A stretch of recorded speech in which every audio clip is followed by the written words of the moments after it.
नमस्ते, मैं सोनाली। पूजा व्रत कहानियाँ में आप सबका बहुत बहुत स्वागत है।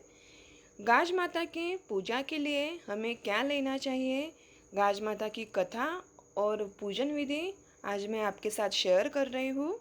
पूजा के लिए हल्दी, कुकू, कच्चा दूध, मौली का तार, छोटे कपड़े के टुकड़े, पान, सुपारी, पैसा, सत्तू या चावल का लड्डू ले, गेहूँ ले और गाज माता को भोग लगाने के लिए अलना रोड बनाए।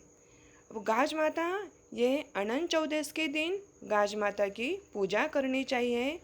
गाज माता को यानी मिट्टी के छोटे छोटे भील भीलनी बनाए, एक लड़ाक करे। भील भीलनी के माथे पर हमें छोटी छोटी मिट्टी की टोकरियाँ बनानी है, वही भील भीलनी के माथे पे रखना है और उसी टोकरी में थोड़ा थोड़ा घास रखें। ये है गाज माता का पूजन विधि। अब हम गाज माता की कथा सुनते हैं। भाद्रपद महीने में अनंत चौदस के दिन अप्सराएं गाज माता की पूजा करने भूमि पर आई। ये अप्सराएं जब पूजा कर रही थी तब उधर भील और भीलनी आए। उन्होंने पूछा, आप लोग किसकी पूजा कर रहे हो? अप्सराएं बोली, हम लोग गाज माता की तथा पूजा आज के दिन करते हैं। भीलनी ने पूछा, इस व्रत के पूजा से क्या प्राप्त होता है? अप्सराएं बोली, इससे अन्न तथा धन की प्राप्ति होती है। भीलनी ने भी इस व्रत को करा और उन्हें भी बहुत सारे धन की प्राप्ति हुई। भीलनी रानी जैसे कपड़े पहनने लगी।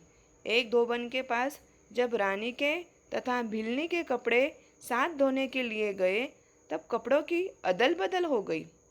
रानी के कपड़े भीलनी के पास तथा भीलनी के कपड़े रानी के पास पहुंच गए। रानी ने धोबन को बुलाया और पूछा, मेरे कपड़े कैसे बदल गए? मेरे जैसे कपड़े और कौन पहनता है?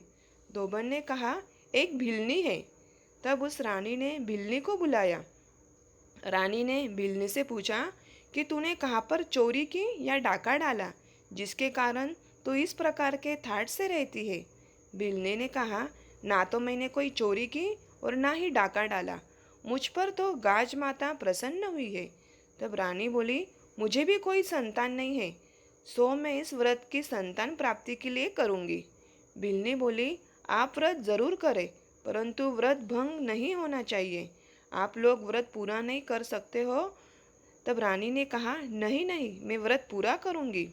भीलनी ने रानी को व्रत तथा पूजा किस प्रकार करनी है ये सभी बताया। रानी ने व्रत किया, जिसके प्रताप से रानी को पुत्र रत्न की प्राप्ति हुई। एक पड़ोसन ने रानी को कहा, काकऱ्या कसार मोगऱ्या मगध कर लीजिए और खा लीजिए। रानी ने रोटी खाई नहीं, व्रत का भंग हुआ। गाज माता रूठी और रात को 12 बजे पलने के साथ बच्चे को उठा ले गई। अगले दिन जब रानी उठी तो उसने देखा राजकुमार पलने के साथ गायब है। रानी रोने लगी। सभी को बहुत दुख हुआ। सभी लोग राजकुमार को ढूंढने के लिए निकल पड़े। रानी ने भीलनी को बुलाया। भीलनी डर के मारे कांपने लगी। राजवाड़े में आकर खड़ी हो गई। रानी ने घटी हुई सारी बात भीलनी को बताई। भीलनी ने कहा, रानी जी, आपने तो व्रत का भंग किया है, इसी कारण आपकी ऐसी दशा हुई है। गाज माता का व्रत रानी ने भक्ति भाव से किया और उसका विधि भी उसने पूरा संपूर्ण भाव से किया। इस कारण गाज माता उस पर बहुत प्रसन्न हुई। गाज माता ने रानी के पहले पुत्र को भी रात में लौटा दिया। दोनों राजकुमारों को देखकर सभी लोग आनंदित हुए। इसीलिए इस दिन से सभी लोग गाज माता का व्रत करते हैं एवं पूजा विधि करते हैं। ऐसी ही ये गाज माता की बहुत पावनमय कथा, जिसे सुनने से हमें धन धान्य की, अन्न की प्राप्ति होती है। तो भक्त हो, कैसी लगी गाज माता की व्रत कथा? मुझे कमेंट्स बॉक्स में ज़रूर एक कमेंट्स करिए और मेरे इस नए चैनल को सब्सक्राइब करना ना भूलिए। धन्यवाद।